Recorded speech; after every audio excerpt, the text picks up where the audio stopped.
నమస్కారం. ఘంటారావానికి స్వాగతం. ముందుగా ప్రధానాంశాలు. పెట్టుబడుల అవకాశం, రాజధాని నిర్మాణంపై చైనా బృందంతో సీఎం భేటీ. విశాఖ మీదుగా సముద్ర వాణిజ్య మార్గం చేపట్టాలని వినతి.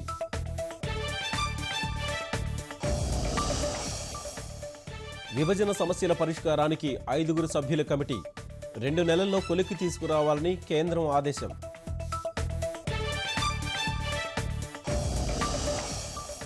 హాల్ టికెట్లు అందక పరీక్షకు దూరమైన డిఎడ్ విద్యార్థులు. రాష్ట్ర వ్యాప్తంగా ఆందోళనలు. 1200 మంది భవితవ్యం ప్రశ్నార్థకం.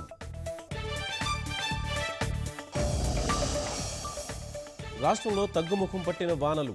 వరద నీటితో ప్రజల కష్టాలు. వరి, మినుము పంటలకు భారీ నష్టం.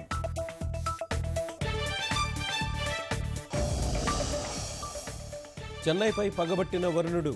ఎడతెగని వర్షాలు. రేపటి వరకు పాఠశాలలకు సెలవులు.